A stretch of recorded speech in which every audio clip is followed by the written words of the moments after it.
ty toerana ty zay natokany tompo amin'izao Zoma arivo zao ahafahantsika tena hoe mitombony amin'ny fanarahana an Jesosy Kristy, indrindra mandrosony amin'ny fanahafana an Jesosy Kristy. Amaka ny Salamo 2:7 tsika rehefa avy eo fa mialohan'izay dia hivavaka tsika ary tena manasanao mihitsy aho hoe aoka ny fonao hifantoka amin'Andriamanitra. Aza vela isy zavatra isintona ny fifantohanao tsy ho amin'ny Jesosy Kristy satria izy rery ihany no tokony jereny masontsika. Noforonina ny maso, noforonina ny vava, noforonitsika tsirairay avy anambara fiderana ilay tompony tompo sy mpanjaka dia manasanao andeha tsika hivavaka amin'izao fotoana izao. Hivavaka tsika ary. Andriamanitra rainay tsara indrindra, rainay amin'ny alalan'i Jesosy Kristy, tompony tompo sy mpanjaka ny mpanjaka, tompony hery sy ny fahefana, mahay ny zavatra rehetra, tsy misy tsy hainao atao. Raiso ny toeranao Jesosy eo amin'ny fiainanay, aoka ianao no mpanapaka eo amin'ny fiainanay tsirairay avy Andriamanitra, fa mpanjaka ianao, mpanjaka mandrakizay ianao, mpiady mahery ianao, mahefa ny zavatra rehetra ianao. Aoka ny afo ny fanahinao Andriamanitra ny toetra ao anatin'ny tsirairay avy, ahafahanao anisan'ny olona mandroso amin'ny sitraponao isan'andro isan'andro. Tsy hitovy amin'ny tamin'ny herinandro ny fiainam-panahinay, fa androany dia mandroso indray makao amin'ny sitraponao tanteraka eo amin'ny fiainana tsirairay avy. Fa masina indrindra ianao, ilay avo indrindra, ilay tsy miova, ilay mandrakizay, ilay feno fitiavana eo amin'ny fanatrehanao Andriamanitra, fahavokisam-pifaliana isan'andro.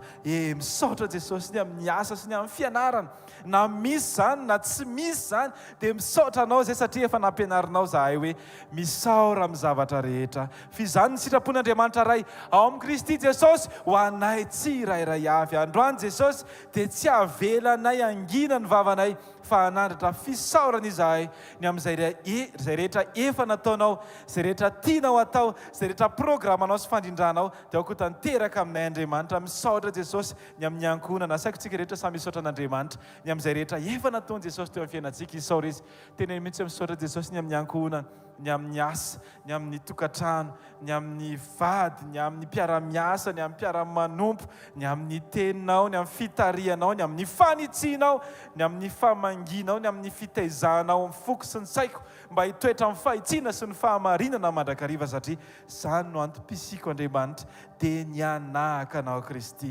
Misaotra Andriamanitra ny amin'ny fahasalamana, misaotra ny Andriamanitra ny amin'ny fizahanttoetra, misaotra Jesosy ny amin'ny fitarianao anay tsirairay avy. Fa Andriamanitra tsara ianao, tompo mangetahetanao ny anatin'ny foko rehetra ny Andriamanitra. Fenoy ianao zahay. Ataontsika izany vavaka izany hoe fenoy ianao fanay masina amin'ity fotoana ity. Fenoy fanay masina, fenoy fanay masina. Ao ka ny vavanao mihitsy no angetaheta dia hiteny an'izany hoe fanay masina fenoy fa tena ilaiko. Tsy mahavita ninina Jesosy raha vao tsy misy anao. Mila anao tanteraka Andriamanitra. Ny faniriana anatin'ny foko Andriamanitra, tsy ny accomplissement ny zavatra ivelany eo amin'ny fiainako, fa ny fafahako manana antoka hoe tafaray lalina aminao Jesosy. Zasy anao Andriamanitra, miray ampanahy ary ampankatoavana eo an-tongotrao no anakeko ny fitondranao sy ny fandrindranao ny fiainako sy momba rehetra. Amin'ny anaranao Jesosy, amin'ny anaran'i Jesosy. Alleluia. Amen. Salamo 2:7 ny andiny voalohany sy ny faharoa. Salamo 2:7 ny andiny voalohany sy ny faharoa. Novakiko amin'ny anaran'i Jesosy ary tononoko ny fahatanteran'izany amin'ny fiainantsika tsirairay avy. Ho voninahitra Jesosy Kristy. Amin'ny anaran'i Jesosy ho ny ten'Andriamanitra. Tahaka ny diera mihanahana maniry ny rano anony no aniriny ny fanahiko anao. Andriamanitra, mangetaheta an'Andriamanitra ny fanahiko. Dia Andriamanitra velona raha oviana no tonga ao ka iseho anatrehan'Andriamanitra. Amen.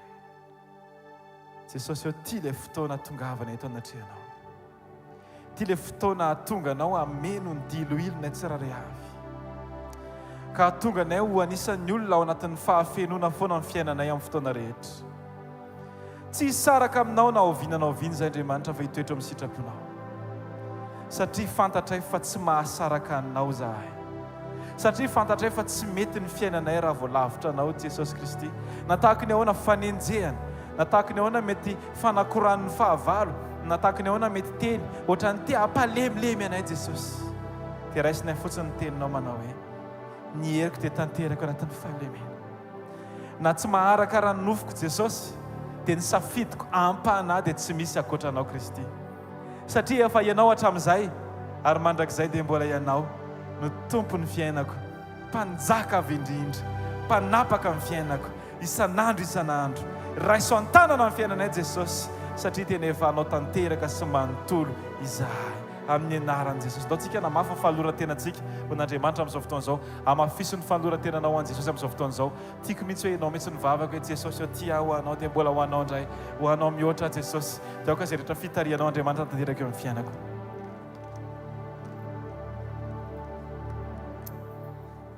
Jesosy eo tsy ataonay option eo amin'ny fiainanay ianao, fa ianao mihitsy ny safidinay. Androany izay Jesosy tsy tonga eto hitady olona. Androany izay Jesosy raha tonga eto tsy hoe manantena olona ho ampiasainao manokana, fa androany izay manokatra ny fonay satria fantatray fa ianao dia eo amin'ny toerana rehetra izay etsonay ny anaranao. Androany Jesosy lavinay, tsy amenay toerana izay mety vesatra mbola lalovanay eo fiainanay, fa izay Jesosy misafidy androany. Misafidy izay androany Jesosy tsy hijery ny rano manonja, ny tafiotra, fa misafidy izay hijery ianao anaty sambo kely. Ianao ny rehetra ilainay Jesosy. Aoka ho maminay no mifanatrianao. Aoka tsy misy zavatra mahatery ny fonay Jesosy, mihoatra ny ekeo atongotrao. Androany izay mangeta entanao rehetra dia ho vokisanao. Ilay ony tsy mety ritra,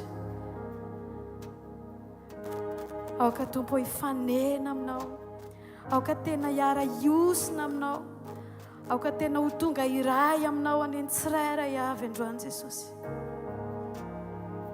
Vangio zay Jesosy eo. Lazao amin'i Jesosy mihitsy mangeta entanao Jesosy androany. Mangeta entanao Jesosy androany. Mangeta entan'ny fanavozanao Jesosy androany. Eny mangeta entan'ny fanitsinao Jesosy androany. Mangeta entan'ny mombanao rehetra Jesosy eo. Raha tonga ny ora ionako aminao dia arindroko ny varavarana rehetra. Tindray ny foko Jesosy. Tsy maintsy hikasika ny lambanao androany. Tsy maintsy mifanatry tava aminao androany Jesosy eo. Izany no iriko. Tonga indray ny ora ionako aminao, ka arindriko avokoa varavarany fo. Tonga indray ny ora amanginao ay, Tompo tsy misy hafa tsy izaho sy anao. Ampahitao fitiao ka usuri lay diluinao anenikiai miseua miquindai ka utruniao fize misenao nutiquisiai. Santo Jesús, aleluya.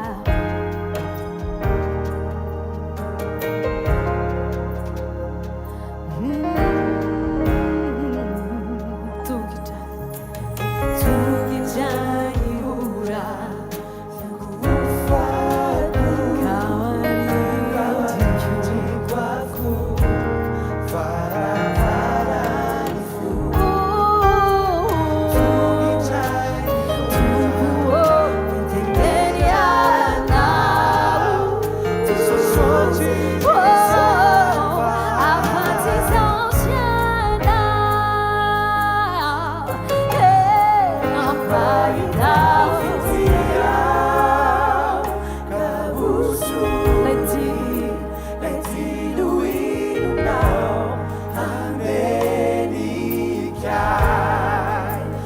Recebo a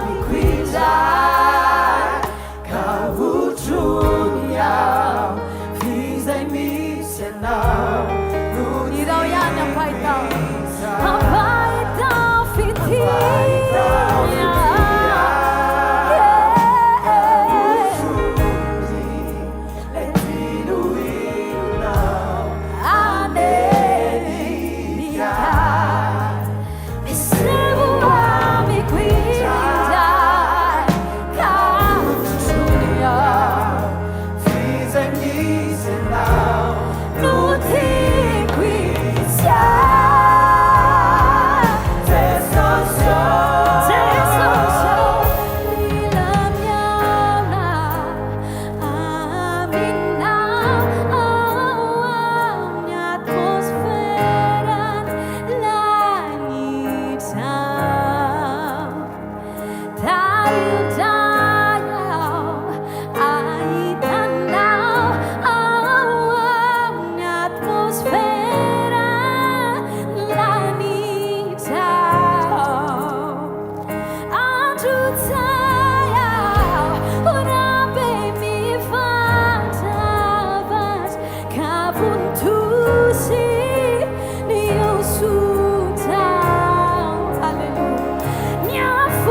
tsy mafenao andro tsy say morambe mifatrafatra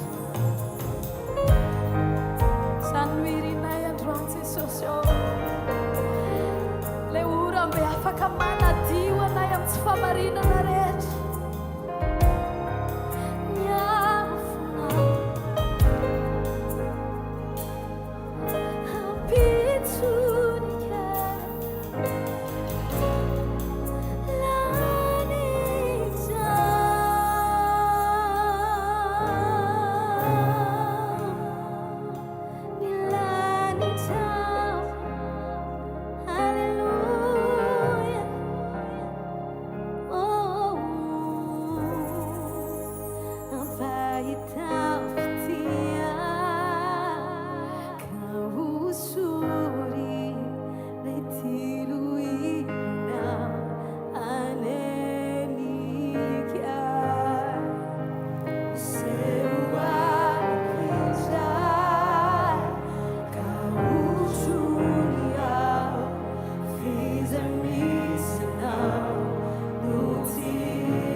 misy anao rehery Jesosy tsy izao no ametra na hamaritra feo amin'izay misy anao tsotro zao Jesosy no tiako izy ahy ho aiza tokoa moa zay Jesosy raha tsisy anao fa tsy mahay manao nininy zay raha misaraka aminao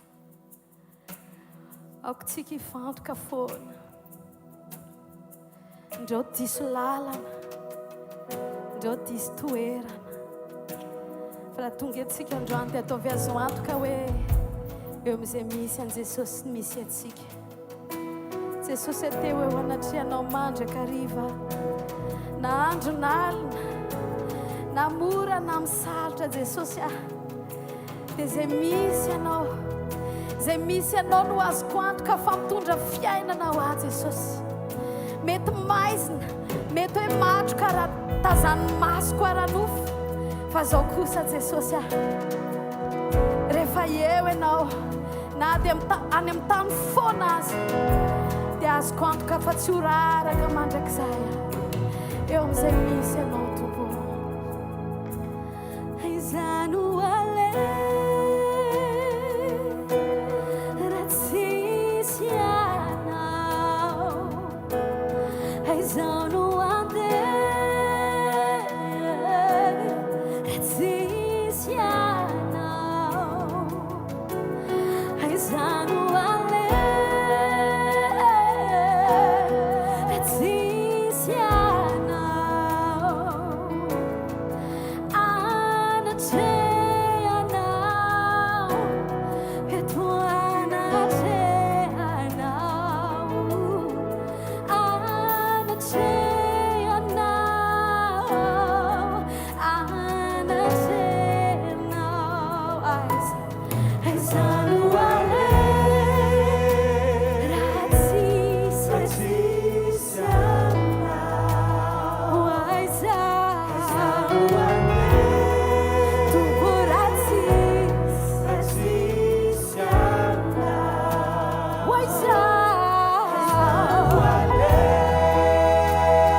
mitsinao tiako ny fanamboaranao ay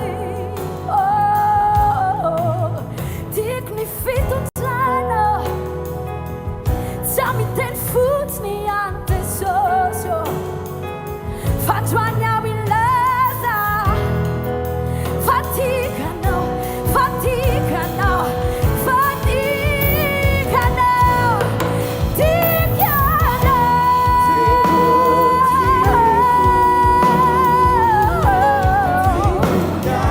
irama tiku mombanao rehetrarehetra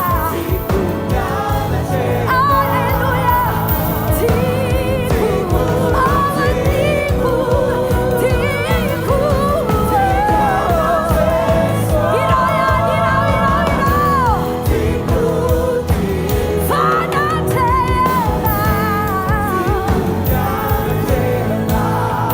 tiku tiku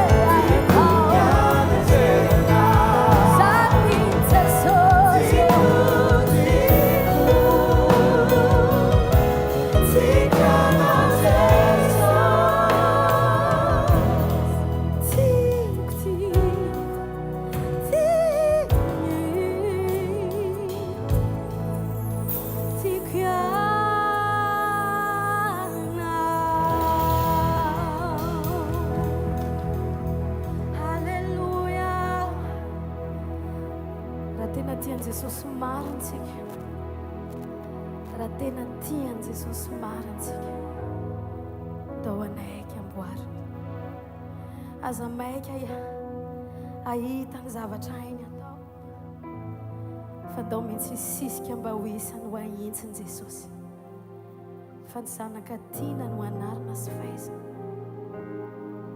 aza atao mampamoy fo anao raha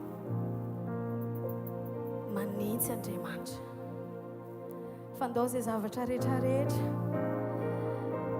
anadiovan'i Jesosy atsika na dia marary aza dia tena raisintsika fitiavany zany amen dao angataka amin'i Jesosy androany ovay fonofony fovatoko Jesosy tsy hoe reparena fotsiny fa transformena mihitsy anaiky horatsananao anaiky hodoranao anaiky hotefenao Jesosy anaiky tsy saina tahaka ny eo amin'izao tontolo izao Jesosy fa iova ny fanavaozana ny saina isan'andro isan'andro aokahintsana ny orgueil spirituel rehetra Jesosy tsy mikoty ny taona nanomponay fa ny positionay androany ho hitanao zava-dehibe aminao aoka tsisy na dia ray aminay Andriamanitra hevitena fa mety efa masina noho ny hafa efa tsara fa androany izay Jesosy miara-miankohaka eo amin'ny seza fiandriananao eo amin'ilay azo izay nijalinao dia raisinay ny rahanao anadio sy anokotra izay rehetra tsy namboleny tananao rehetra dia manaiky izay Jesosy fa mila ovay mila miova mila anao izay anovanay Jesosy eo no ny amin'ny heriny fananao masina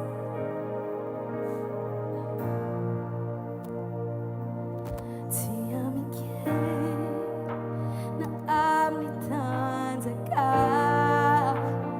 fa amin'ny fanahy hoy ny teninao zay manana ny fanahy fatao izanaka tsy aitsony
fitoera masinao falemempanay no sitraka ho anay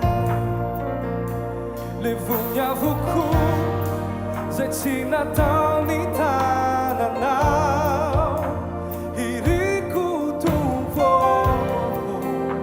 ho ankasitrahanao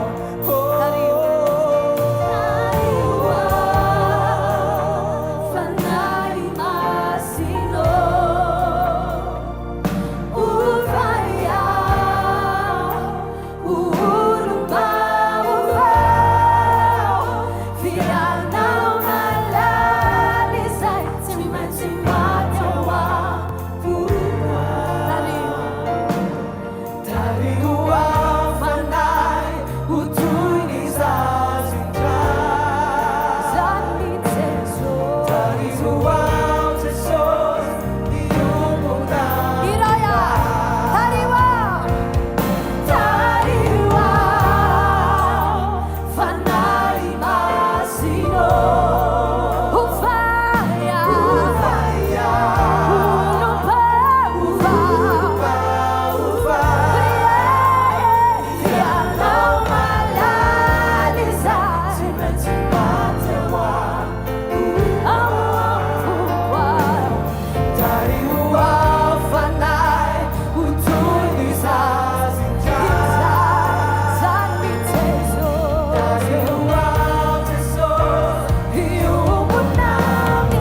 izy tsy hiverina ato anatiko.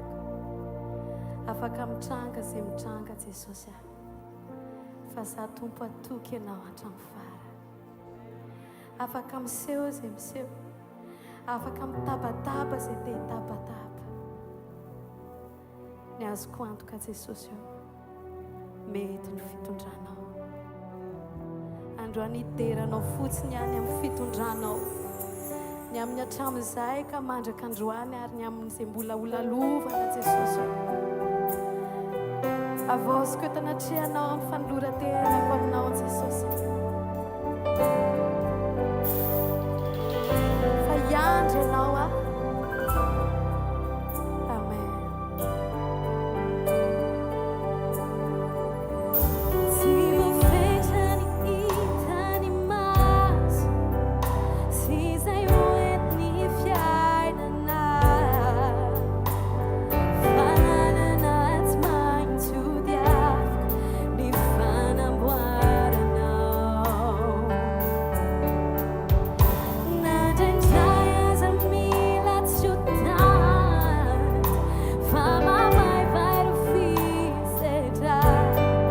Nefa ianao piano manombery aizakako izany. Tsika rehetra.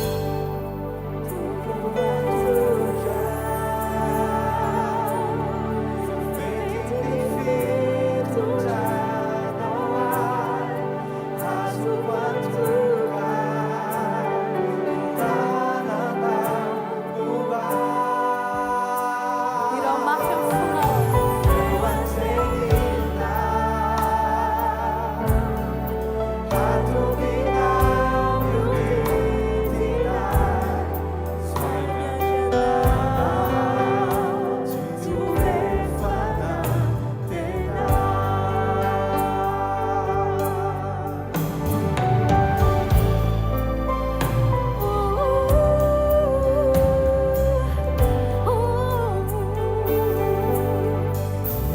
Mety tsy ho takatra androany, ny antony Zoma adohany izaho. Filiany fantatro dia anioany, efa miasy anao. Kanto soa hitsoratra, fa tsy miova ny teninao. Now, naura azy izao rehetra izao. Okay, no nambara. Tsy maintsy mandresy aho, visai no tanjonao ahy. Andreseko fanapanay, ho velony fino. Oh, se ianao no mitondray, ho amin'ny fiadananao, ary me fiainanao.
zay matoky anao Jesosy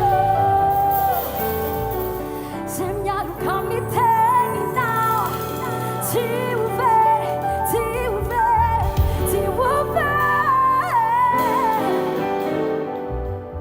zay miandry anao tsika rehetra tsy ho very fanantena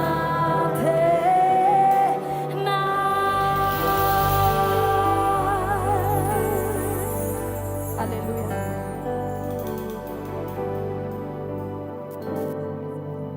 Azio tehaka mafy tsara ho an'i Jesosy ireriany izay ny manome antsika toky fa raha mbola isa mivelona dia misy antenaina. Tena akaikinao tonga soa eto amin'ny fanatrehan'Andriamanitra ianao hoe tsy hoe miara-mivorontsika hoe fa eto Andriamanitra hoe azio tehaka mafy tsara ho an'i Jesosy.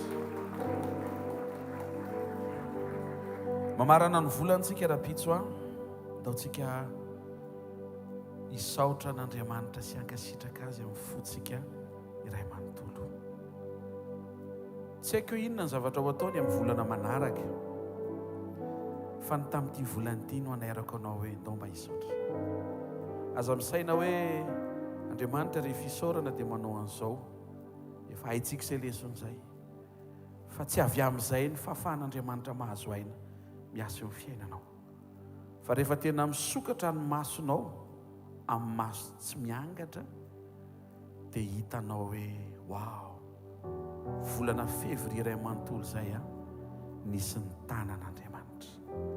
Ao foana tananao dia loary avy ao anatin'ny fisaorana ny fankasitrahana feno. Mijoroa isan'ny manao ny sitrapon'Andriamanitra ianao androany fa voalaza ny teny hoe mivavaka aza mitsahatra, mifalia mandrakariva, misaoran'Andriamanitra amin'ny zavatra rehetra. Fa zany ny sitrapon'Andriamanitra amin'ny Kristy Jesosy ho anareo indreny izay tompo amin'ny anaran'i Jesosy adiva marana amin'ny volana dia tonga eto amin'ny fanatrehanao hankasitraka sy hisaotranao. Raha nanomboka ny mois de février dia teo ianao niaraka taminay, ary raha hivadika ho volana vaovao dia mbola eo ianao manohana anay. Misaotra ny amin'ny andro rehetra nomenao, ny androm-pahasoavana, ny tombonandro, ny famindram-ponao vaovao isa-maraina. Misaotra ny amin'ny sofinao tsy lalidalovana fahamare ny aino ny vavaka nataonay sy namalinao vavaka anay. Tsy voatery tamin'ilay takatry ny saina, indrindraindrindra reo izay tsy takatry ny sainay. Mankasitraka anao izay ny amin'izay niainanay sy navelanao hitranga eo amin'ny fiainanay, na nekeny sainay na zay tsy nekeny sainay. Misaotra ny amin'ny fiainam-panahana nandritra ity volana ity.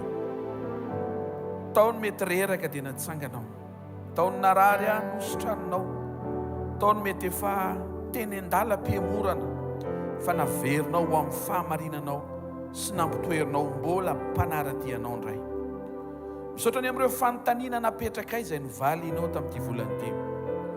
Isaoranay ianao ankoa satria maro ankoa ny mbola tsy nivalianao.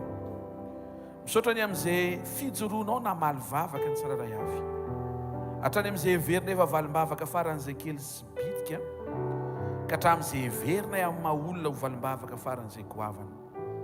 Misaotra ny amin'ny kasika, misaotra ny amin'ny teny, misaotra fa isaky ny mivoro izay dia teo ny fanatrehanao. Misaotra ny amin'ny fiadanana omenao, misaotra ny amin'ny fahasambarana sy fahafambo, misaotra ny amin'ireo tokantrano tafatsangany indray tamin'ity volana ity. Misaotra ny amin'ireo izay nitahianao tamin'ny asa aman-draharaha, misaotra ny amin'ny ankizy izay nivanginao tany amin'ny fianarana izay nisy azy, misaotra ny amin'izay tokantrano niaina indray ny fiainana sy ny fahavelomana atao aminao. Izay rehetra takatry ny sainay sy izay tsy takatry ny sainay dia hisaorana ianao sy hankasitrahana ianao amin'ny anaran'i Jesosy Kristy velona masina sy manan-kera avy Nazareta. Amen. Dao ataontsika ilay hoe Tompo, misaotranao hankasitrantsika ny Andriamanitra izay mois de février izay.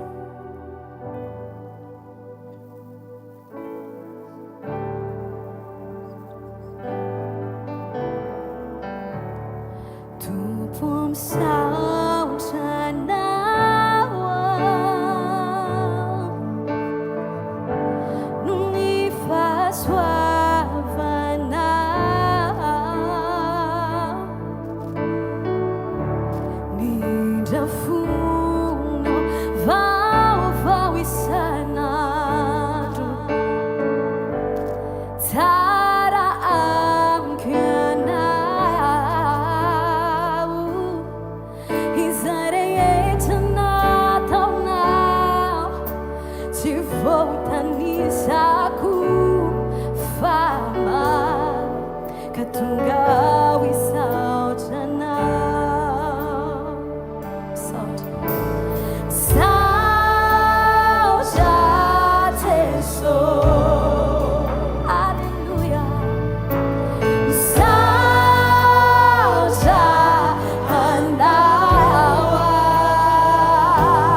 Dao iary laza hoe tompo misaotra.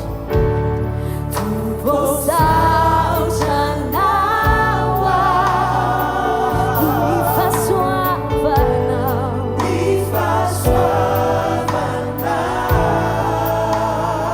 itrafonao vaovao,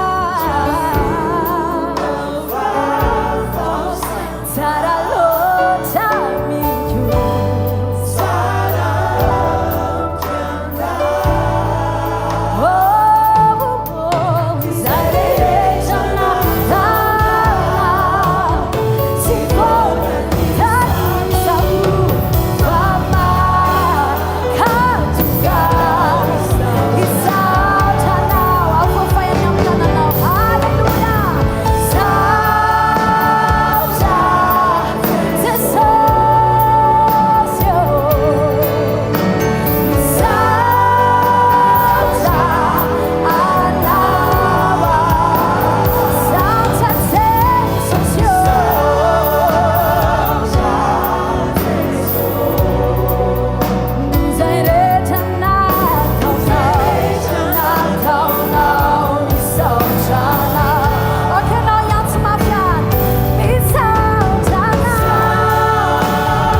Sangano tananao dia toizo fisaorana.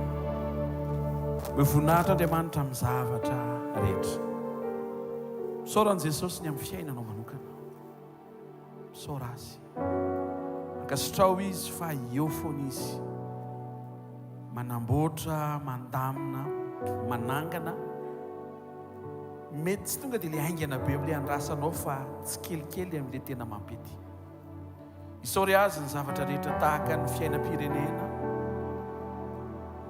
fianarany zanakao, fianaranao an'izay mianatra, ny asa mandrarany izay nomen'Andriamanitra asa, fiainam-panomponao isaory azy, hoe voninahitra mandrakariva izy amin'ny anaran'i Jesosy. Amen. Aoka izay rehetra velona tonga tao an-tranon'Andriamanitra hitehaka mafy be ho an'i Jesosy, maza ho toerana vetivety ary. Mbola amin'ny fifaliana no iarabanantsika indray eo amin'ny androany ary manona ny fiadanan'i Jesosy eo amin'ny fiainanao. Mino fa amarana an'ity volana ity tsika miaraka miteny ary hanomboka ny volana vaovao miaraka miteny. Tsy hoe inona ny tsy nataon'Andriamanitra tamin'ity volana ity, fa tsy ary mandrakarivintsika hoe inona ny nataon'Andriamanitra tamin'ity volana ity.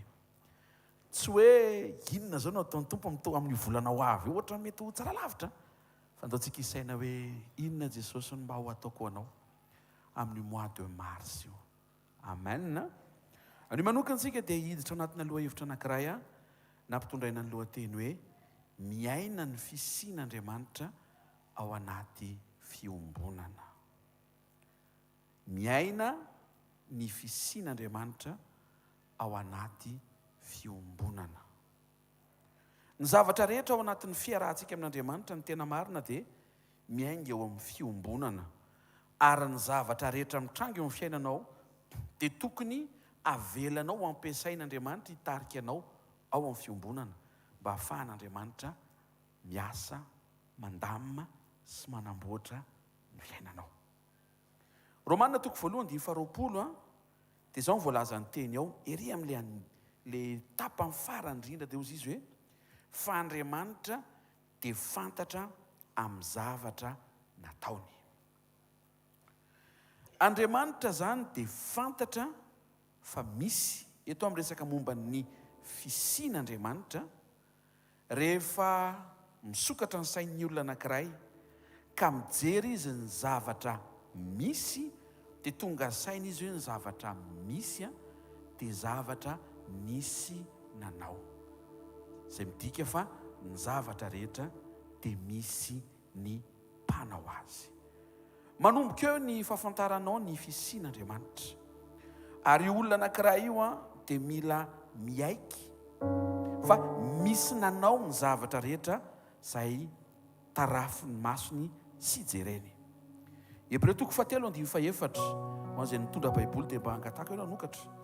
Ny antony tsy hoe tonga eto fotsiny tsika iaino teny fa tonga eto tsika anazatra ny fiainam-panahintsika amaky teny.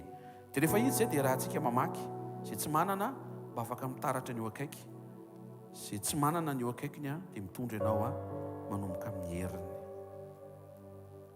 Ny antony rehefa anao baolina dia mitondra baolina. Raha tsy diso rehefa misakafo dia mitondra kovera. Rehefa hianatra baiboly dia tsy mitondra harona fa mitondra baiboly. Raha vao tsy ampitenin'Andriamanitra ianao na ho tsofoko rano eto arany mamitaka anao.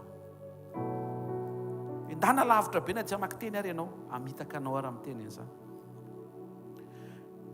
Andriamanitra te hifandray aminao manokana ao ambadiky ny fanokafanao io boky io sy hahafahanao mamaky ary mamantatra azy ao anatin'io boky mahafinaritra be io.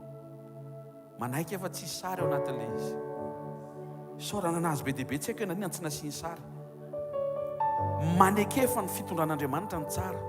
Dikan'izay le eritreretinao misy sary zany tsy tsara lavitra noho ilay boky feno soratra be tsisy sary io. Indraindray ianao sendra n'ilay hoe ianona niteraka ny anona, inona niteraka ny anona dia mieritreritra ianao tsisy ilana azy. Fa raha mifantoka ianao dia ho hitanao ny famangin'Andriamanitra anao ao anatin'ireny teny rehetrareny fa samy misy antony avokoa izy rehetra ireny. Hebreo toko 7:4 miara-mamaky tsika ary isa 2 amin'ny Tompo. Fa ny trano rehetra dia samy nisy mpanao azy fa izay nanao ny zavatra rehetra kosa dia Andriamanitra. Dingana voalohany ny fisokafan'ny sainao mba manontany kely fotsiny hoe io zavatra misy io ve nisy ho azy. Fa te hilaza aminao fa tsy nisy ho azy zany io fa nisy nanao ary misy mpanao. Ny olona mitazana sy mandinika dia tokony ho tonga saina hoe misy nanao zao rehetra zao. Avy eo lasa miamifandray amin'ilay Andriamanitra misy ara-piombonana. Zany hoe ny dingana voalohany zany tsy tonga dia communion satria ilay olona ary mbola tsy ao mihitsiny fa manaitra Andriamanitra hoe ohatra fotsiny tambola kely mety nieritreritra hoe misy vary sy laoka ho azy mbola latabatra tambola kely. Fonana mitombo zany. Rehefa melehibe amin'izay ianao ka ianao amin'izay miantoka an'ilay vary sy laoka dia fantatrao fa nisy nanao ilay izy ary nisy mividy ary nisy namono fotoana hatramin'ny maraina nanao an'iny vary sy laoka iny mba ho tonga hani-masaka azon'izay avy mianatra reraka misakafo. Izay ny mahatsirarany raha monomonina ny amin'ny sakafo nahandro sy ny karakaraina mipinana fotsiny.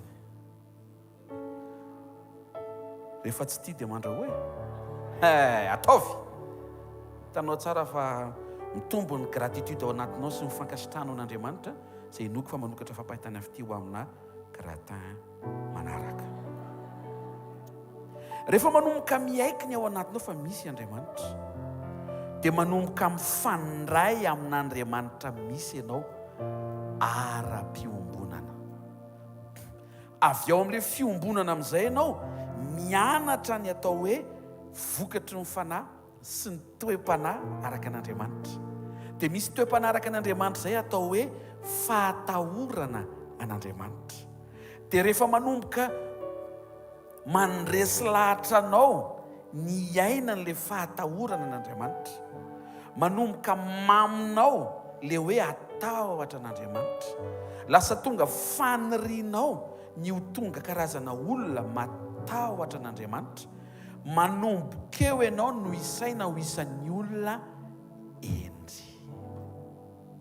Maharaka tsara tsika. Dia io olona endry io no afaka miteny lalina kokoa avy any anatiny fa tena misy Andriamanitra, ary azo tarafina amin'ny fomba fiainan'io olon-kendry io rehefa izy rery sy rehefa izy ao an-trano, rehefa izy aty amin'ny asa fanompoana sy rehefa izy eo amin'izao tontolo izao, fa tena azo tsapaitanana ny fisian'Andriamanitra eo amin'ny fiainan'izay olona izay, satria tsy manao ny fanaony izao tontolo izao io olona io, fa manao ny fanaon'Andriamanitra na dia manaintaina aza. Taratasinao tsy mety mivoaka mihitsy ny olona mivoaka daholo, satria ianao matahotra an'Andriamanitra, tsy anao kolikoly. Zay le hoe zay miara-miaritra amiko no hiara-manam-boninahitra amiko koa. Ereto kely fa manana communion mandrakizay ifantohany zasy ianao. Taratasy karakarain'izany vetivety tsy miserana. Mahita fa afaka hijoro anao rinany androany hariva, hijoro mahatoky tsy ho mora lavo ny fakapanahy, satria tsara communion misokatra avy ao anaty amin'ny fahatahorana an'Andriamanitra, mitombo fahendrena amin'ny fametrahana fa tena misy Andriamanitra, ary azo tsapaitanana amin'ny fijerinao, fiteninao sy ny fomba fiatrehanao ny andavanandrom-piainanao ny fisian'Andriamanitra tsy hita maso amin'ny alalan'ny fisianao hita maso. Salamo 4:1, Salamo 7:1. Donne vakitsika le 14:1 fa mitovy izy le 53:1 fa anankiray amin'ireo ny vakitsika. Psaume 14:1 zay mahita dia miara-mamaky amiko. Ny anaran'ny tompo manao hoe isa 2 faharoa, isa 2 fahatelo. Ny adala manao anankapo hoe tsy misy Andriamanitra, manao zay ratsy sy vetavety izy, tsy misy manao ny tsara. Ny fisian'Andriamanitra dia déclaration an'ny olona endry. Ny olon-kendry no miteny fa misy Andriamanitra, ary ny adalany manao hoe tsy misy Andriamanitra.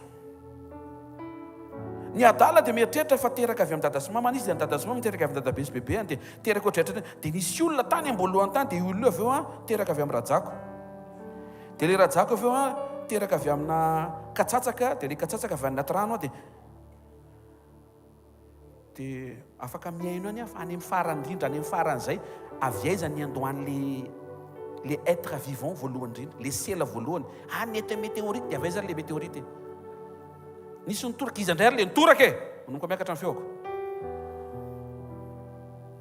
Fo ampidinina ny feoko noho ny amin'ny fitondran'Andriamanitra. Ny adalany manao anankapo hoe tsy misy Andriamanitra. Te hampahery anao Andriamanitra, te hampahery antsika miaraka. Ny fisian'Andriamanitra dia tonga anao courage foana. Tsy miteny hoe ny miracle fa ny fisian'Andriamanitra.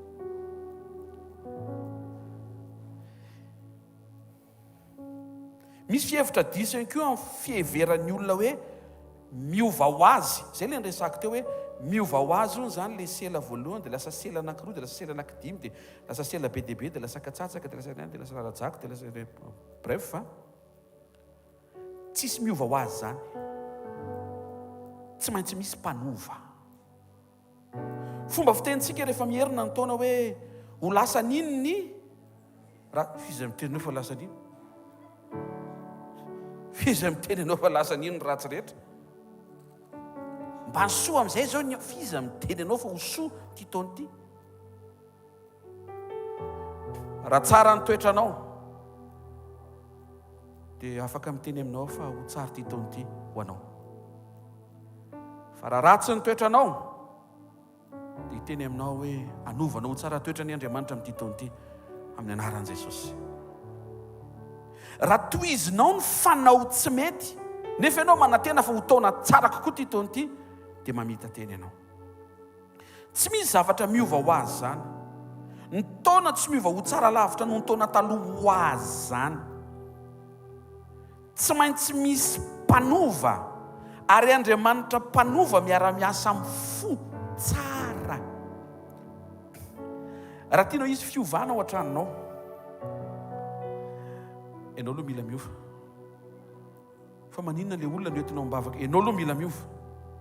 Ny fiovanao no tokony hoentinao eo anatrehan'Andriamanitra aloha. Ny fiovana dia Andriamanitra manaitra dia ianao taitra. Maninona hoe? Andriamanitra ataovy an'izao hoe Andriamanitra manaitra dia ianao taitra. Raha miteny zany Andriamanitra hoe mamela ny eloko izay rehetra mandratra ny fonao, dia ny réaction-nao tokony hoe Tompo, tena tiako izany fiainana mamela eloko izany. Ny atao anatiko tena te hamela, mety hoe miady amin'ny tenako farany any anatiko lalina Jesosy, mianatra mba mitsotra zany fa tsy noho ny amin'ny fahagagana sy mivalimbavaka hipoaka be aloha farany volana dia te hamela. Jerevan'Andriamanitra ohatr'izao fotsiny. Te hamela copie sady tsy authentique ny tsy original.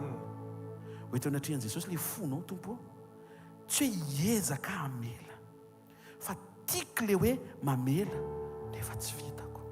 Tompo, ampio tena mitsotra fa to dia mampitsangana ny Tompo zany vavaka matota kely ho ataonao zany raha sendra manana an'izany problème zany ianao. Ataovy mandresy lahatra anao le fiovana. Tompo, tiako zany fiovana teneninao zany. Wao, raha ambazaza ny karazana olona ambarany teninao zany tena oay faly aho. Misy hevitra diso anankiray ihany koa, misy karazan'olona manery fiovana ivelany fiarahana amin'Andriamanitra.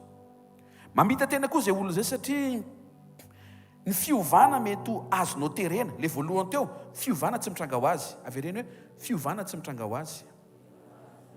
Nefa ny fiovana azo terena. Nefa tandremo hoe sao terenao nefa tsy ao Andriamanitra. Salamo 10:4 aminaran'i Jesosy. Aleo vakiako fa mandeha fotoana. Ny ratsy fanahy mirehare hoe tsy anadiny izy. Eny, tsy misy Andriamanitra ny total-keviny. Na ny adala na ny ratsy fanahy dia mametraka fa tsy misy ny Andriamanitra. Ary midika fa rehefa tsy misy Andriamanitra dia tsy misy fitsarana hitsara n'izay niteneninao sy izay nataonao haneparany. Manaitra anao amin'ity takarivo ity fa izay teneninao rehetra hitranga. Manao amaina zao ny teny tsara. Ary manenina ao anatin'ny fony izay niteniteny foana. Hitrangy tenenao ne hitrangy io. Dia aza tenenina ntsony le sy tianao hitranga zany fa hitrangy raha vao teneninao. Andriamanitra mihitsy ao amin'ny fisaintsainany. Andriamanitra mihitsy ao amin'ny fisaintsainany. Zay mahatonga azy lasa miaina faharatsiana. Hosea 7:12. Izy kosa dia misaintsainy ratsy aho. Problème hafa ihany koa mety misaina n'Andriamanitra ihany le ratsy toetra sy ratsy fanahy sy adala, fa misaina n'Andriamanitra ary misaintsainy ratsy an'Andriamanitra, manendrikendrika an'Andriamanitra ho tomponantoka amin'izay mitranga eo amin'ny fiainany nefa tsy fantany fa nisy fanapa-kevitra diso ny ray sy ny ray andro ray izay efa nitenenin'Andriamanitra fa tsy noinony dia rehefa nataony le fanapa-kevitra dia ozy izy fomba fiteny hoe nido fotra. Obolina toko 5:7 amin'aran'ny Tompo, ny fahadalan'ny olona ny mahasimba ny alehany, amin'ny Jehovah ny sosotra ny fony. Miombona amin'ny Jesosy fa tsy izy manimba ny lalam-piainanao. Tandremo ny devoly fa ny devoly afaka ampiasanao animbanao ny lalanao, tsy hoe manimba ny hafa fa manimba tena. Tandremo ny fanapa-kevitra, tandremo ny fisainana, tandremo ny fijery, tandremo ny fiteny, tandremo ny isan'andronao. Inona kory ty androany ty? Tandremo e. Ifarana zao ny vola toka mba fampahire, tandremo. Ampahirezina eo foana ianao fa tandremo aloha.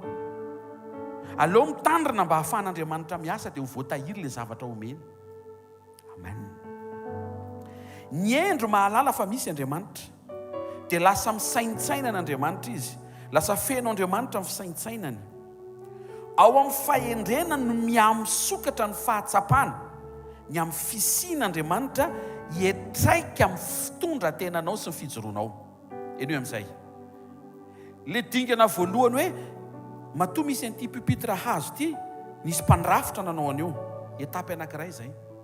Ny etapy faharoa, mifandray amin'Andriamanitra ianao, miombona amin'Andriamanitra ianao, ampianarin'Andriamanitra ny toe-panahiny ianao, manomboka miamitombo fahatahorana azy ianao, dia manomboka miamitombo ny fahendrena ao anatinao, dia manomboka miaika ianao ara-pahatsapana any anaty fa tsy ara-pahatsapana ety ivelany, fa tena misy tokoa Andriamanitra. Dia manomboka eo miova ny réaction ampiainanao amin'ny andavanandro mpiainanao, satria fantatrao fa na tsy misy olombelona azy fa ianao rery no amin'ilay salina na amin'ilay toerana, dia fantatrao fa eo Andriamanitra. Enoy amin'izay le Andriamanitra mahita ny fijoroanao ao amin'ny mangingina, izy no ampandresy ianao amin'izay ady mety hatsapahanao hoe miatrika rery ianao na miady rery.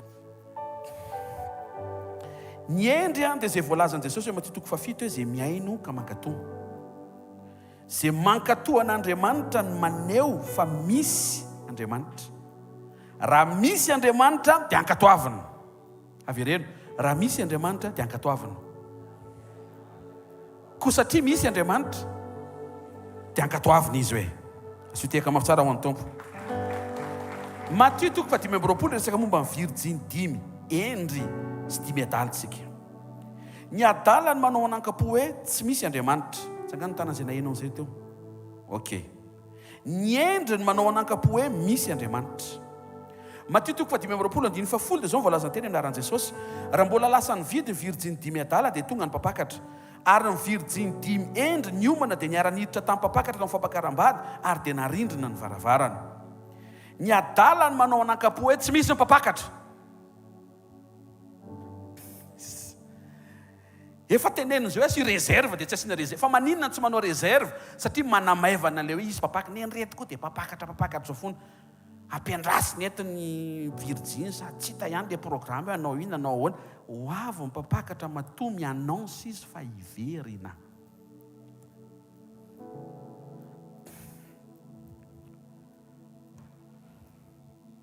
Azo faritana amin'ny fahatsarany fiomananao, ny fanekenao ny fisian'Andriamanitra.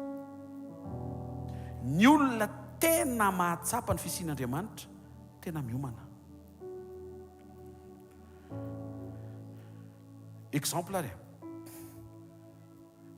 resaka aminao zany androany arivo zao teneko hoe mandeha an-davitsika rapitso. Amen zany tena irainy Jesosy. Alleluia. Nefa tena andeha tokoa.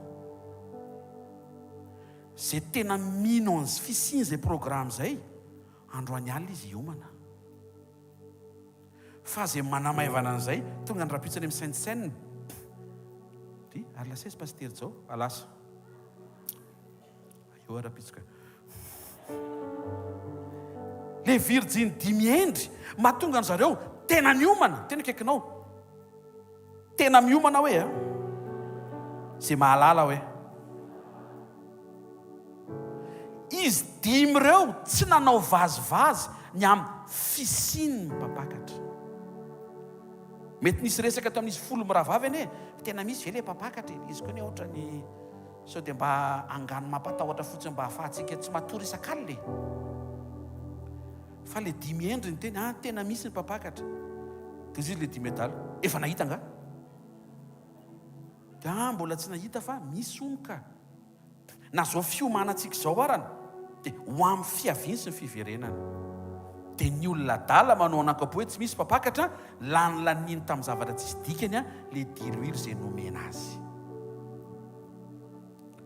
Ny adala ny manao hoe tsy misy ny mpapakatra, dia ilaza aminao kosa nefa ny endriny manao hoe misy ny mpapakatra. Ny adalany manao hoe tsy ho avy zany ny mpapakatra, fa ny endry zareo rehetra manatrika eto androany, izy zareo manambara fa ho avy ny mpapakatra.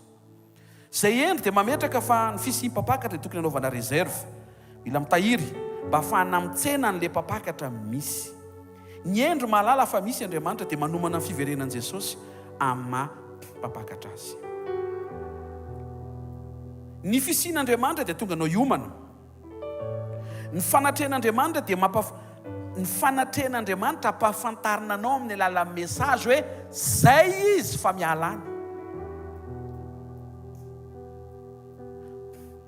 Ny fisian'ny mpapakatra mbola tsy teo mpapakatra, maharaka tsika. Ny fisian'ny mpapakatra mbola tsy teo mpapakatra, fa fampiomanana hiatrehana ny fiavian'ny mpapakatra. Ary rehefa manotrina ny mpapakatra dia sokafanao an'izay niomana ny vavahady, ampidiriny ao amin'izay misy azy izay niomana, dia hidiny ny vavahady tsy hidiran'izay tsy niomana. Ka ty resaka communion mpapakatra assistance toetra fiovana hatramin'ny farany io arao akaiky tsara. Fa raha vao taraiky amina lesona ianao dia manjary tsy mampety ny fiainam-panahinao zany. Daniel dia nalaza tamin'izay resaka hoe nahay nametraka ny fisian'Andriamanitra zay teo amin'ny fiainany. Rentsika tanatina fampahirezana sy toroteny be dia be, fa Daniel tena fanoharana tsara nomen'Andriamanitra ny amin'ny hoe olona nahay nametraka ny fisian'Andriamanitra teo amin'ny fiainany. Ary Daniel dia isan'ny nanambara fa misy Andriamanitra.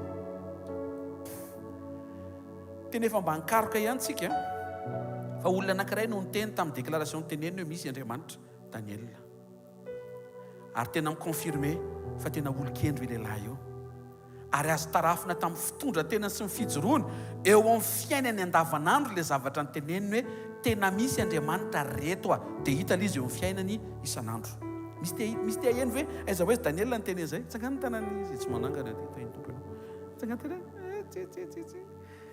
Daniel toko faharoa dia 7:20. Wow, avereny hoe wow. Mety niteny antsika hoe i Abrahama ny teny izay, tadiava ao fa tsy niteny izy. Efa nijereka zay mba sasa amin'ny teny Eliza eto. Fa ty Daniel ty no niteny. Wow, nanam-pahendreny ty lehilahy ty avy amin'ny fahatahorany an'Andriamanitra, avy amin'ny fiombonany amin'Andriamanitra. Vakiko ny teny amin'anaran'i Jesosy. Daniel 2:28. Miara-mamaky tsika izay mahita kaikeo zafady hoe isa 2 kanefa misy Andriamanitra any an-danitra zay mampiseho zava-miafina ka mampahafantatra Nebukadnezara mpanjaka zay ho tonga ny parany ny nofinao sy ny fahitany lohanao teo amin'ny farafaranao dia izao. Daniel tena nahalala ny fisian'Andriamanitra, ary Daniel tena niaina ny fisian'Andriamanitra mihoatra noho ny fisiany. Inona ny fiantraikan'ilay hoe fisian'Andriamanitra teo amin'ny fiainan'i Daniel? Salamo 150:150 dia zao no ambarany teny amin'anaran'i Jesosy. Ny fahatahorana an' Jehova no fiandoham-pahendrena, fahalalana tsara no nanan'izay rehetra mankatoy izany, maritra mandrakizay ny fiderana azy. Misy fandraisany amin'ilay etaeta-piankinan'i Daniel hivavaka intelo isan'andro tsy miato ninninina mitranga, nikalitao amin'ny fiombonana ny aina ny mahatonga azy lasa naina metraka rehefa nanomboka natahotra mipetraka ilay fahatahoran'Andriamanitra satria nety ilay communion. Ianao zany raha miezaka ny atahotra an'Andriamanitra dia tsy haharitra ilay izy satria tsy ezaka ilay izy. Mbola mety amin'ny fotoana hafitsika hiresaka momba an'izay satria tsy ezaka ilay izy fa ianao mampiasa ny etaetanao hivavaka mba ho tarihan'ny fanamasina, hiaina sy hamoaka n'ilay toe-panaraka an'Andriamanitra efa ao anatin'ny fonao. Tena kaikinao, ianao tsy miezaka ny atahotra an'Andriamanitra hoe satria tsy avy aminao ilay izy hoe, fa Andriamanitra nametraka an'ilay izy hoe efa ao anatin'ny fonao ilay izy hoe, fa tsy mivoaka ho azy ilay izy. Verina amin'ilay teny teo aza misaina mihitsy ny hoe mivoaka ho azy, mitranga ho azy, tsy mivoaka ho azy le izy, satria ny zavatra rehetra izay tian'Andriamanitra atao eo amin'ny fiainanao dia mandondona eo amin'ny varavarany safidinao. Raha fantatrao zao fa mampahazo aina an'Andriamanitra ny fahatahorana an'Andriamanitra, mampahazo aina ny fahatsapahanao ametraka ny fisiny ho ambony be mihitsy eo amin'ny fiainanao, dia Andriamanitra miteny ao ambadiky ny fahatahorana an'Andriamanitra le izy. Inona ny réaction ny anatinao? Ataovy misy réaction to dia hoe tompo te hitomba amin'ny fahatahorana anao, te hiaina amin'ny fahatahorana anao. Efa atao anatiko izany le izy, fa izany tsy mahay miaina le izy. Tario dia ampianaro mba hiaina n'izany zavatra mahafinaritra. Tena akaikinao, raha vao tsy mahafinaritra aminao hoe dia na dia ao ary le izy hoe dia tsy ampian'Andriamanitra ianao. Ao ve ataovy tonga mahafinaritra anao le toe-panaraka an'Andriamanitra, ataovy tonga manindresy lahatra anao indry zany mihitsy ny tokony ho fiainako. Aza vela isy tambiny ho takino avy amin'Andriamanitra hoe tompo atahotra anao manomboka nytitakarivo ity, vina dao ny zavatra ho ataonao eo amin'ny fiainako. Aza sina an'izany, avelao izy hanao fotsiny izay tokony atao sy izay tiany atao eo. Raha tena hitany marina fa tena matahotra azy tokoa ianao, mahafantatra ny tokony ataony izy rehefa tena hitany fa zay ny ao anatinao. Ny aina excellence, anisan'ny zavatra faran'izay tsara indrindra teo amin'ny fomba fiainany sy teo amin'ny fomba fiasany Daniel. Zany ny voalazany Daniel toko faheniny ny 1:4. Zany Daniel zany dia mihoatra noho ny komanda lehibe sy ny solom-panjaka namana, nanam-panahy endry izy. Amin'ny teny frantsay dia hoe nanana esprit d'excellence izy. Fantatsika ihany koa ao amin'ny 9:1, fa intelo isan'andro Daniel no nandohalika ny vavaka sy ny saotra teo anatrehan'Andriamanitra satria fanaony hatramin'ny taloha izany. Ny fisian'Andriamanitra teo amin'ny fiainan'i Daniel dia azony tarafina teo amin'ny fiainam-bavaka izay nananany. Ianao zao rehefa manontany an'i Daniel dia Daniel tsy hiteny mihitsy hoe terena hivavaka. Andriamanitra ny teny tamiko hoe tapahanao ny lohako raha vao tsy mivavaka hony. Tena akaikinao tsy communion zany hoe. Ary Andriamanitra koa tsy hiteny an'izany mihitsy. Alleluia. Ianao no tokony hatsapa hoe tony tsy ampivavaka zany. Tsy mamenatra zany tony tsy ampivavaka zany. Inona re nataoko hatramin'ny maraina tony tsy mety izy zany. Fantatsika efa Andriamanitra dia mahalala ny zavatra rehetra. Iny anaran'izay terme izay Andriamanitra dia omniscient. Ianao zany vao hiteny hoe ray amin'ny anaran'i Jesosy, fantasa tsy fantany demande ataonao? Fantany. Fa manina izy miandry ianao hiresaka?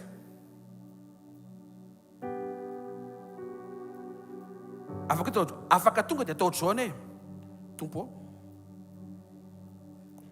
voarainao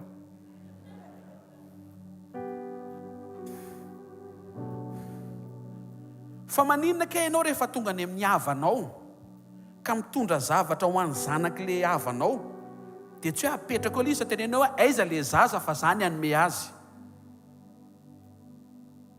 Fa maninao manao an'izay? Azonao apetraka ny le cadeau dia mody ianao dia tantaraina amin'ilay Kristy nandalo tao hitotoana hifafara dia nanatra an'ity. Fa maninona ianao miinsista hoe za mihitsy ny hanome azy? Satria maninona? Tianao hita le zaza. Dia avy eo ny any anatinao hanome. Ianao koa ve olon-dehibe fa tonga efa nividiana dia tsy omenao koa ve le izy? Aza manao ratsy toetra. Omena sa tsy omena le izy? Omena. Fa maninona ianao tsy tonga dia manome fa mampiresaka azy aloha ianao? Tsy hoe mampiresaka ianao fa te hiresaka amin'ilay zaza. Ninonino no valiana eo na mibadana tsy mahay mitenina hoe atata omenao foana iny. Satria ny nahatongavanao teo hanome an'iny fa te hiaona aminy ary te hiresaka aminy.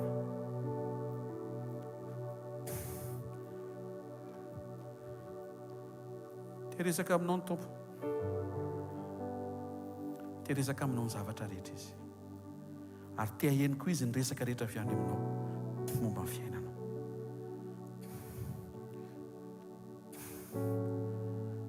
Mety ohatr'izao zany eo am-pon'i Jesosy hoe nafinaritra anao ve mois de février nataoko? Ao zao misy mamaly mois de février tsisy ilana azy.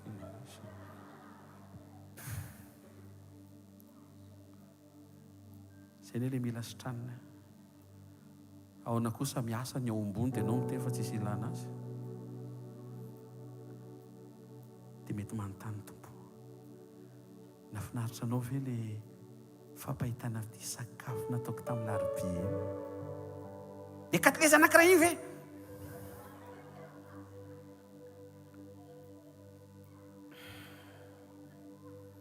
Ahoana ny fahitanao le fanomezako tamin'ny talata iny, ny zavatra nampitondraiko olona izay ho anao?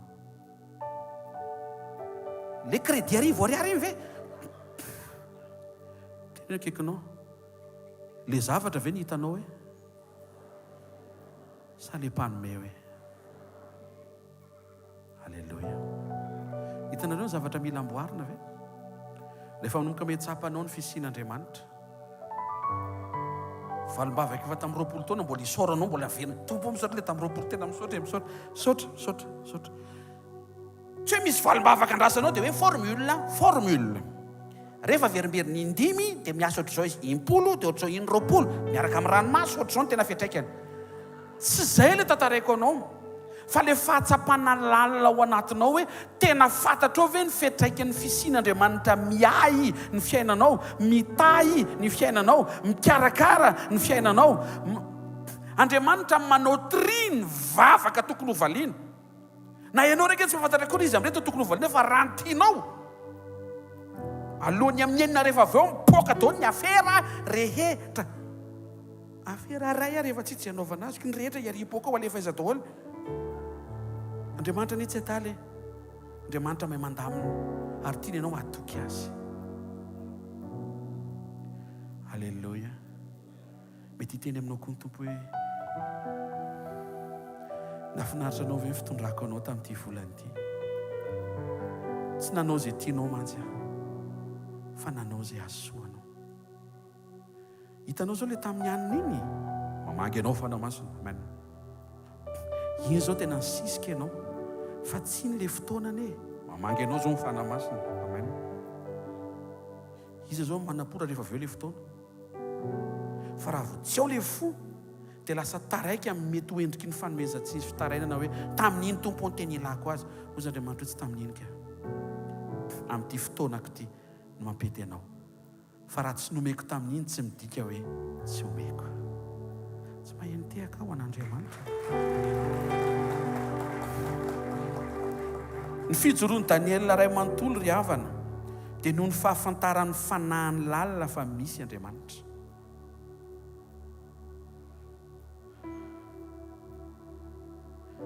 Ny communion iainanao miaraka amin'Andriamanitra dia ahafahanao miaina teo ampanaraka an'Andriamanitra, atao hoe fahatahorana an'Andriamanitra, mba ahafahanao mitombo fahendrena. Dia avy eo amin'ny fahendrena miaiky ny any anatinao, fa tsy hoe ny tananao mahatsapa hoe misy pipitra, iza nanao pipitra, misy mpandrafitra, tsy izay, fa le any anatinao mihitsy ny mahatsapa hoe tena misy Andriamanitra. Ny proof fa tena nanaingy an'i Daniel sy nahazaka azy ny fisian'Andriamanitra teo amin'ny fiainany, noy ny akabeazan'ny olona rehefa mipoaka ny afera dia zao ny teneniny, tena misy Andriamanitra reto, tena misy re, ary arono ny etiko teto voninahitra Andriamanitra fa mbola tsy mirava amin'ny fivoriana dia miliardera. Mety misy Andriamanitra satria mipoaka izay mety manirinao, fa ny tena vraie formation ambarako aminao, teneniko, tsy kivy ianao mianatra. Daniel ve? Ozy Daniel, misy Andriamanitra. Izy amin'io babo. Ozy Daniel, tena misy Andriamanitra reto. Izy amin'io voaroaka ny ala tany Jerosalema amin'ny Babilôna, andeha tongotra.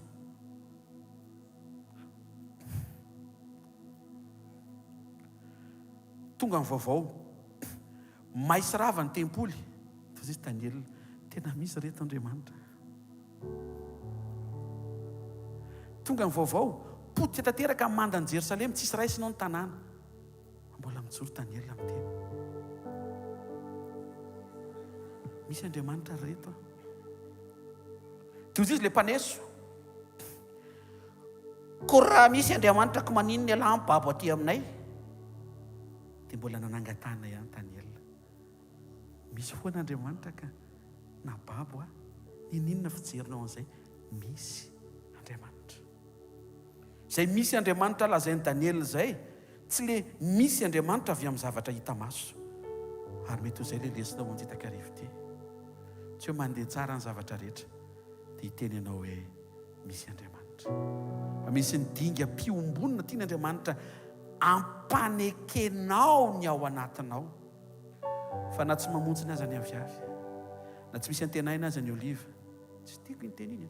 Na dia tsy misy antenaina raha ny mba mitsotrako tsy azoko ianao. Tsy manana zoan'izany tso zany tsika.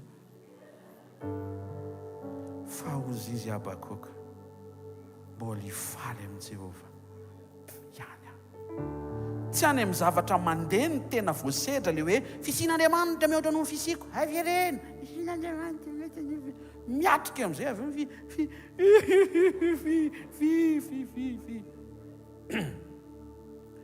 avy eo amin'ny communion, aoka ho masaka ny fahatsapanao. Zay mitranga eo mitranga, na hitsangana na tsy hitsangana, zay kotiny eo vidina, zay rovitra eo zairina. Aleluia. Fa Andriamanitra misy foana. Andriamanitra misy foana. Tsy voasotro anatin'ny teny hoe rehefa sendra mandalo ny ady sarotra ianao, tsy misy tampoka izy. Tena kikinao, misy foana izy. Avy ireny misy foana izy. Ary misy mandrakizay izy. Mahavariana fa teo amin'ny hazo fijaliany Jesosy niatrika zavatra mafy be. Maratra ny tanany, voafantsika, voafelaka, voantotondry, satroana satroka tsilo ny lohany, na bridana, nataony tanjaka, fafambaraka, enatra, efa avy mibata azo faran'izay mafy, mivika ny lamosiny, nisy mipika tao amin'ny valahana, nisy deboaty tao amin'ny masoara, fa mbola mivavaka ihany. Satria tsy hoe adiny lalovana dia tsy eo Andriamanitra. Fa ao anaty ady mihitsy Andriamanitra ny te hijery hoe mbola afaka miantso azy ve ianao, ary afaka matoky azy. Ary zay ny tena mahafinaritra be satria toy ny nafoy Jesosy teo amin'ny hazo fijaliana, mba tsy ho afoy ianao. Mafy be ny aretany teo, mba tsy ho mafy be ny aretanao. Nidina izy, ianao miakatra. Maty izy, ianao velona. Ny tanondroka izy, ianao mitraka. Aleluia. Apetrao Andriamanitra ho Andriamanitra misy no Andriamanitra miasa. Aza mitady ny asan'Andriamanitra, mangetahentany iombona amin'Andriamanitra. Apetrao ho Andriamanitra misy mihoatra noho ny zavatra misy sy ny zavatra tsy misy. Aza vela ao anatin'ny fitaovana sy materiel ny fandrefesanao ny fisian'Andriamanitra. Fozia Jesosy ny zanak'olona tsy manana korona dia izay antriany lohany azy. Dikan'izay, na Jesosy ary naneo fa tsy ao ambadiky ny fananam-be ny pirofo fa zanak'Andriamanitra ianao, fa ao ambadiky ny fahatongavana ara-potoana ny zavatra ilaina kosa ny maneo fa zanak'Andriamanitra ianao. Ranony izy, aleluia, misy sakafo tonga eo. Raha mangetahety izy, aleluia, misy rano tonga eo. Mila zana brique WWT izy, misy tonga eo. Mila efitrano hinanana pasika miaraka amin'ny mpianana, misy eo. Sady tonga dia misy latabatra miaraka amin'ny drap miaraka amin'ny ranom-boaloboka sy mofo. Zany hoe tsy hoe vonony hita maso izay ilaina, fa efa misy ao amin'Andriamanitra izay ilaina fa mandrosa-patokina fotsiny. Matoky an'Andriamanitra tsy hita fa misy mihoatra noho ny hoe vonony eny tanana ny rehetra vao mandroso. Apetrao Andriamanitra ho Andriamanitra misy mihoatra noho ny olona misy. Nizaniza misy eo amin'ny fiainanao, nizaniza tsy misy. Apetrao ny fisian'Andriamanitra afaka ameno ny fonao.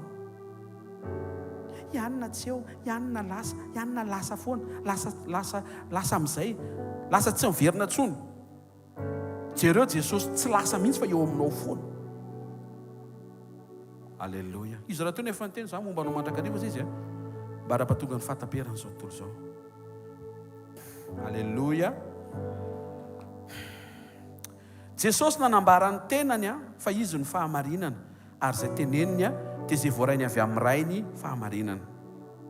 Jesosy naneo an'Andriamanitra rainy tsy hita maso. Ozy Jesosy, ozy ny Jaona toko 1:20, tsy nisy nahita n'Andriamanitra naoviana fa ny zanakalahy tokana izay ao an-tratrany ray izy ny manambara azy. Jaona 6:46 tsy nisy nahita ny ray afa-tsy izay avy amin'Andriamanitra izy nahita ny ray. Jaona 14:9 zay elizay nefa nitoerako teto aminareo ka tsy mbola fantatrareo ihany fa ary Filipo zay nahitany dia nahita ny ray Jesosy tsy niteny hoe misy Andriamanitra fa Jesosy niteny hoe jereo hafa ohatr'izao Andriamanitra rehefa tonga olombelona dia tsy hita masonareo ary izy. Tangana ny tanàna izay maheno tsara hoe Jesosy zany tsy niteny hoe oreto misy zany Andriamanitra zany. Ohatra hoe tonga eto zany dia miteny hoe oreto misy zany paster Jao zany tena marina misy reto zany. Nainao ragaga fa izy io zany sao dia paster Rodolphe tsy paster Rodolphe. Jesosy tsy tonga niteny hoe misy Andriamanitra fa Jesosy niteny hoe jereo aho izy izy. Hoy Jesosy tsy hoe tsy zany niteny hoe jereo aho fa Jesosy jereo aho izy izy fa zay hitanao ny amiko dia ohatr'izay Andriamanitra. Tianao fantatra ve ny fitenin'Andriamanitra? Aza manontany anjely, jereo ny Baiboly, jereo ny fitenin'i Jesosy, fa ny fitenin'i Jesosy no fitenin'Andriamanitra. Fijerin'i Jesosy no fijerin'Andriamanitra. Zay nampalahelo an Jesosy dia zay no mampalahelo an'Andriamanitra. Zay nampifaly an Jesosy dia zay no mampifaly an'Andriamanitra. Tena kaikinao afaka mahafantatra bebe koa an'Andriamanitra ianao hoe mihoatra noho ny hoe misy izy rehefa mijery an Jesosy ianao. Zay mahatonga ny Hebreo 12:12 manambara hoe mijery an Jesosy tompo sy mpanefa ny finoantsika. Jesosy version humaine de Dieu. Saint-Esprit version portable de Dieu. Zany hoe azonao entina na aiza na aiza fa ny tsara kokoa izy no mitondra anao any amin'izay tokony andehananao.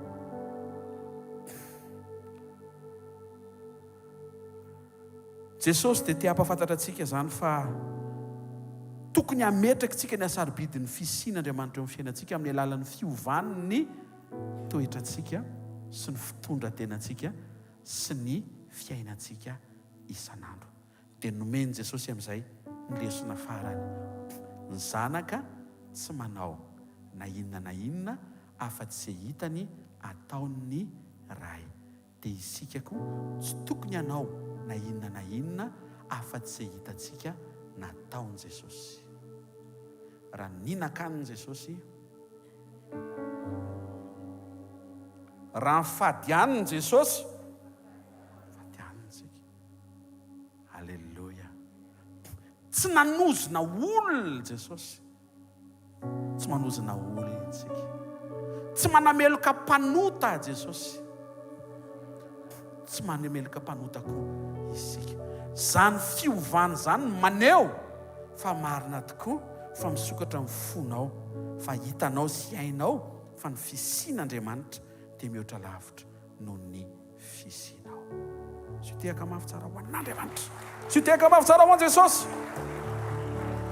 Manasanao hitsangana nao vavaka anankiray tsika. Tompo, eto anatrehan'i Jesosy ny fonao, eto anatrehan'i Jesosy ny ao anatinao tena hifandray amin'ny fahatahorana an'Andriamanitra, atonga ny fahendrena ao anatinao anome fahatsapana hafa kely ny amin'ny fisian'Andriamanitra na tsy hita maso azy izy, fa horenao ary anova ny fomba fiatrehanao n'isan'andronao. Misaotra ray amin'ny anaran'i Jesosy Kristy Tompo ny amin'ny fanatrehanao anitondra famelombelomana tamin'ny alalan'ny teny androany. Nampatsiaro anay fa niendry ny manao anankapoe misy Andriamanitra. Vavak'izay mba hisy fitombona amin'ny fahatahorana anao ao anatin'ny zanakao rehetra, mba ho tonga etaeta faniriana lalina, vesatra hanaingy anay maiky hivavaka aminao, mba ho tonga faniriana ny aina tena matahotra anao tokoa, atonga le fahatsapana hisokatra avy ao anaty, fa ny fisianao tokony ho mihoatra noho ny fisianay amin'ny andavanandrom-piainanay. Sotra fa nomenao teo tahaka ny fijoroan'ny Daniela izay nankasitrahanao sy izay nasehonao Jesosy teo amin'ny hazo fijaliana, fa nafaran'izay mafy ara ny aretanao sy ny sedrana anao teo amin'ny hazo fijaliana, nanambaratra amin'ny farany ianao ny amin'ny fisian'Andriamanitra ary nijoro ianao, satria fantatrao ny teny efa voarahinao fa tsy azo fijaliana amin'ny farany fa tsy maintsy isan'ny résurrection. Tsarovy za rehetra miatrika amin'ity takarivo ity, miatrika eo amin'ny fiainana, mety misy tafio-drivotra mitady andavo, mety miatrika désert, mety miatrika brisement, miatrika sedra, zavatra mety hoeverina fa sarotra. Eo mihitsy izay ny mila masaka avy ao anatiny fametrahana tompo amin'ny alalan'ny communion, ny asarbidin'ny fisinao eo amin'ny fiainanay. Tsaroviny zanaka rehetra tonga eto, aza vela isy na dia rezaka anapatsapana hoe mbola mavesa besatra ny vehivavy nanantona anao, ianao tokoa ny eno hikarakara azy any amin'ny tokantrano sy andavanandrom-piainana, mba ho tsaroanao ny famondrapo sy ny fahasoavanao ary ny fiadananao ny zanaka rehetra amin'izao farany volan'izao. Ny anaran'i Jesosy Kristy avy Nazareta, amen. Sy ho tehaka mafy tsara ho an'i Jesosy a. Mahazo toerana vetivety. Misy pasteur anao vaovao a, dia mbola anao vavaka anaiky isikely avy eo a, dia mirava.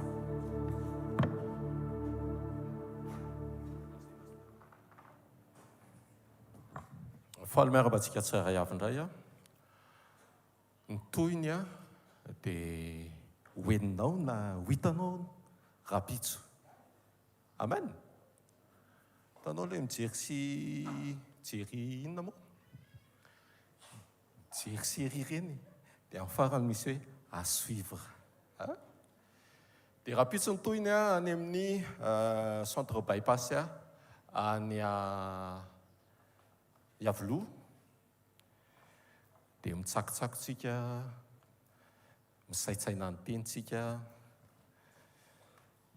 dia mampisy lanja amin'ny fanatrehan'Andriamanitra tsika. Ny alahady a sady miteny ny fandaharam-potoanantsika zany a, so dia hoe inona zany tantarain'ny pasteur io zany. Fa rapitsika any a bypass ny tohiny a, manana fotoantsika any a, ray latabatra mitompontsika akoatry ny fifandraisantsika aminy a amin'ny teniny. Ao a, lady a, misy ny fotoam-bavaka isaky ny faritra, ho an'izay mangetaheta, ho an'izay mbola te handroso mandrakariva, hijoro ao anatin'izany fampanjakana ny sitrapon'Andriamanitra so amin'ny fifehezan-tena matotra zany a. Dia misy ny fotoam-bavaka isam-paritra manatona ny pastora izay liana sy mangetaheta.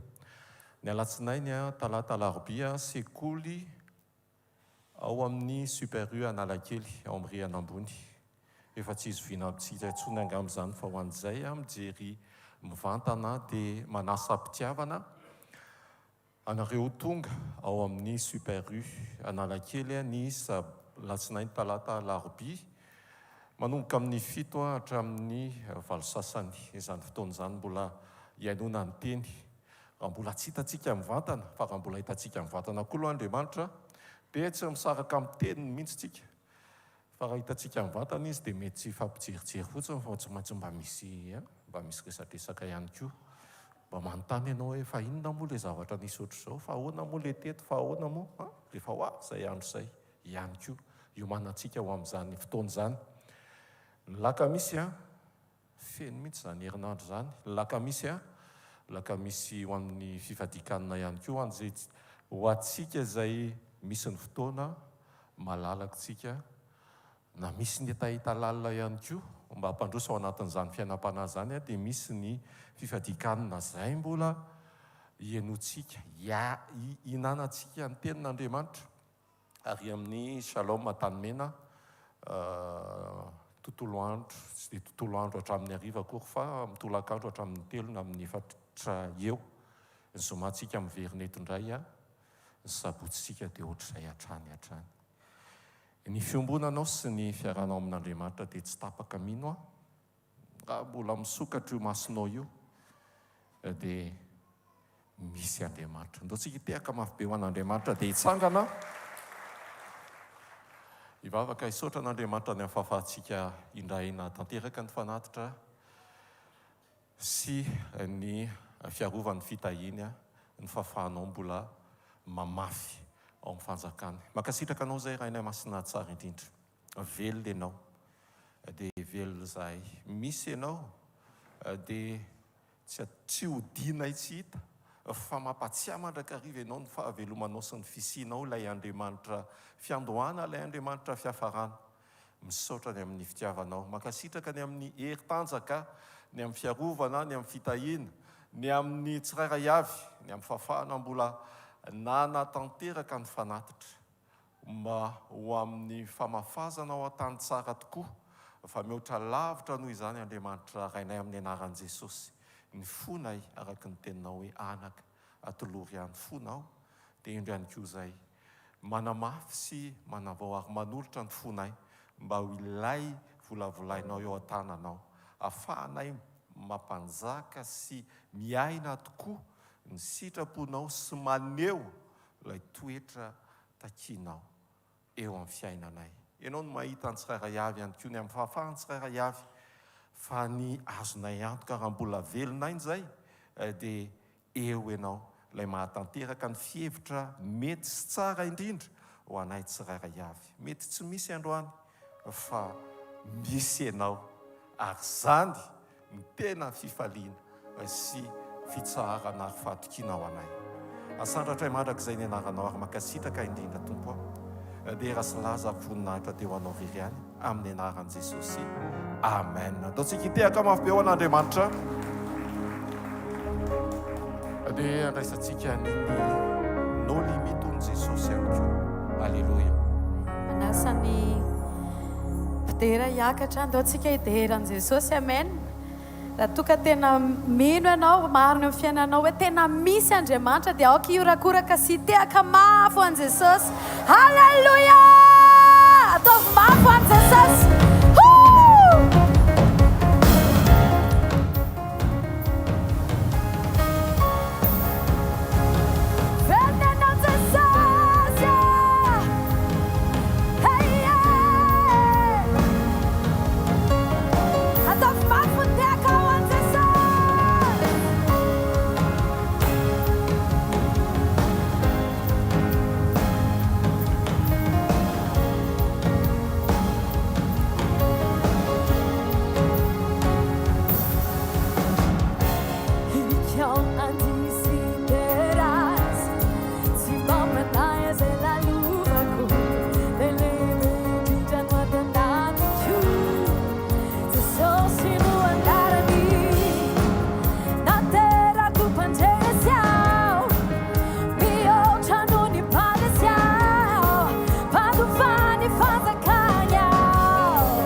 ato anatiko, Jesosy no ato anatiko, Jesosy no ato anatiko, Jesosy fiarovana, Jesosy fiarovana, Jesosy fiarovana, Jesosy fiarovana, Lazaia, Jesosy fiadanako, Jesosy no fiadanako,